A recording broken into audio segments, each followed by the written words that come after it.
Fala galera, bem-vindos a mais um vídeo do canal do Portal Físio. Meu nome é Felipe Serenza e eu sou mestre em doutorando em reabilitação e desempenho funcional pela USP de Ribeirão Preto. Hoje vamos conversar sobre terapia manual após prótese total de joelho. E para a gente conversar um pouquinho mais sobre esse assunto, eu trouxe um ensaio clínico randomizado muito bem desenhado para a gente discutir algumas coisas. Então, qual foi o objetivo desse trabalho que a gente vai discutir hoje? O objetivo foi comparar um programa de exercício tradicional, que é o que a gente tem de padrão ouro hoje para a reabilitação desses pacientes, principalmente naquele período logo após a cirurgia. Então, basicamente, com cinesioterapia e com educação do paciente. E esse protocolo, que seria o grupo controle ou padrão ouro, ele foi comparado com o mesmo protocolo, adicionando a utilização da terapia manual para esses pacientes. Então, esse foi um estudo, como eu disse já anteriormente, um ensaio clínico, randomizado, controlado, muito bem desenhado, cadastrado no clinicaltrials.gov, tudo certinho para que a gente tenha certeza que seja um estudo de boa qualidade metodológica.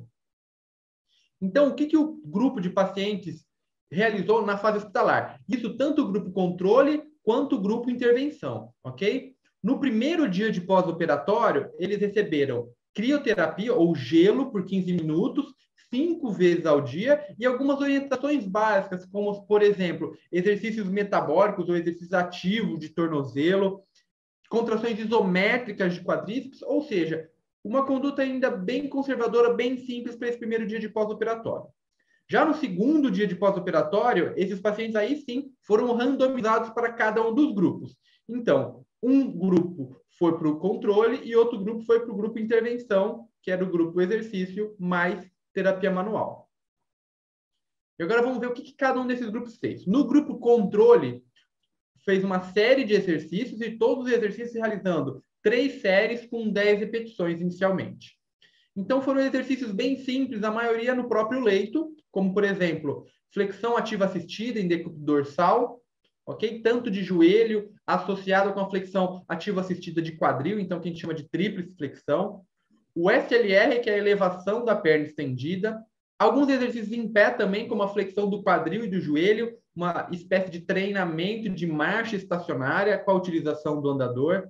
Alguns alongamentos e o treino de marcha com o dispositivo auxiliar. Nesse artigo, ele não especificou muito bem qual era o dispositivo, mas na prática clínica, o que a gente utiliza muito são os andadores, ok? Então, além do treino de marcha com andador, eles eram um treino também de subir e descer a escada, desde que o paciente tivesse condição para fazer esse tipo de treinamento. Já o grupo intervenção, que foi o grupo de terapia manual, ele realizou exatamente o mesmo protocolo, os mesmos exercícios, e além disso, ele realizou mobilizações patelares, médio-lateral e supero-inferior. Vamos lembrar nesse caso que esse paciente, muitas vezes, ele ainda está com um curativo na região. Então, para a gente fazer a mobilização lateromedial, é mais simples, até tem mais mobilidade essa patela.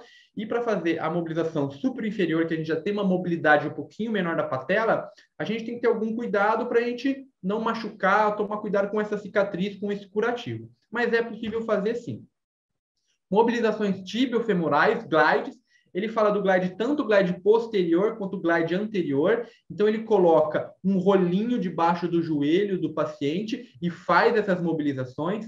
Fiquem tranquilos, eu vou trazer o próximo vídeo, será trazendo as mobilizações desse artigo, a gente vai discutir um pouquinho mais dessas mobilizações de joelho, eu vou trazer um pouquinho da minha experiência com mobilização de joelho, o que ele traz no artigo, ok? Então vai ficar bem mais claro isso para vocês no nosso próximo vídeo. E ele também trabalha com liberação miofascial, da musculatura ali da coxa, musculatura que fica em volta da articulação do joelho.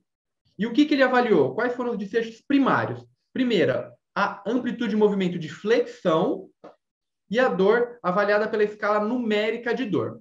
E os desfechos secundários, quais foram? ADM de extensão, o questionário OMAC, que o questionário OMAC, para quem não conhece, ele é dividido em 3 partes. A primeira parte é dor, a segunda parte é rigidez e a terceira parte é de dificuldade, é a disfunção que esse paciente tem. Então, a gente pode ter um score total ou um score de cada um desses segmentos.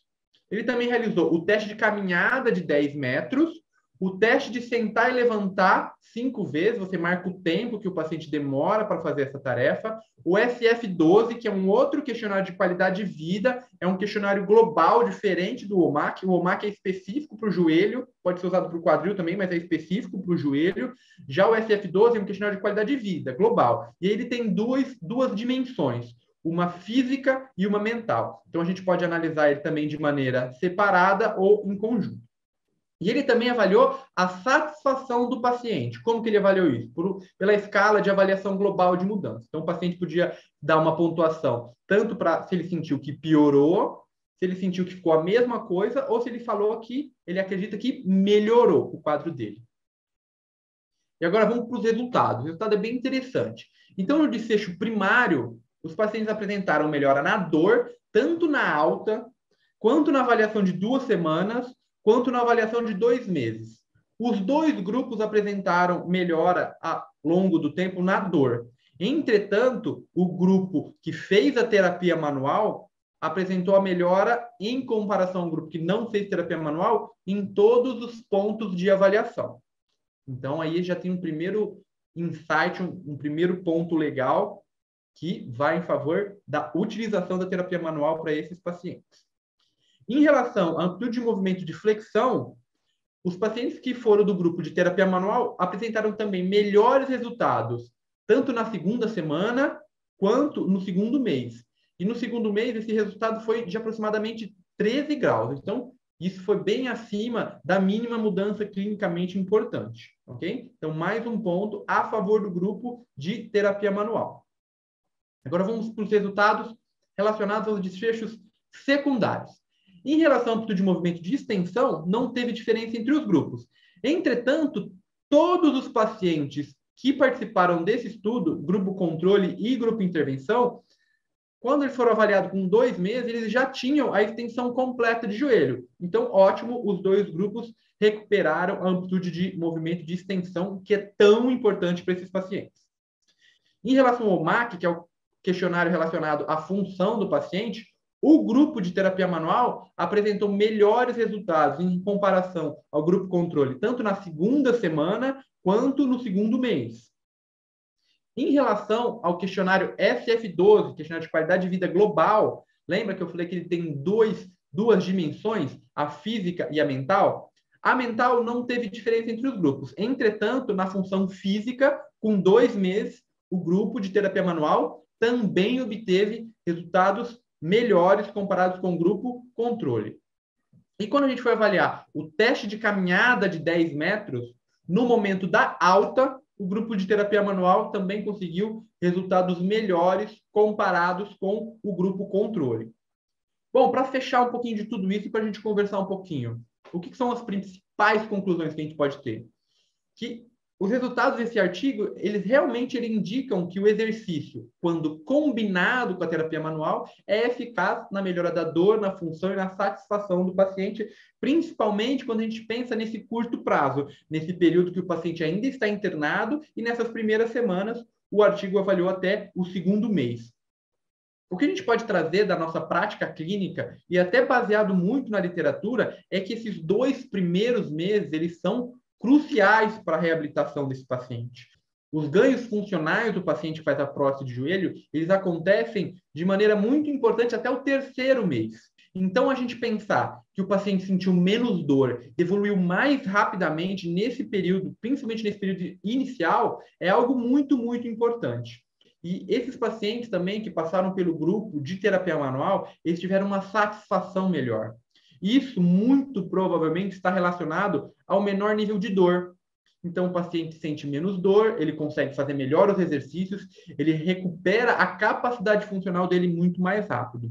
A tendência, como em outros artigos, é que no longo prazo, quando a gente vai comparar os grupos de terapia manual e o grupo controle, esses resultados, essas diferenças, elas podem até sumir. Eu acho até o mais provável isso acontecer.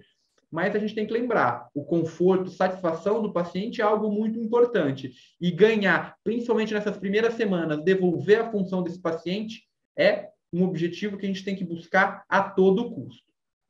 Uma coisa que a gente tem que levar em consideração é do ganho de extensão.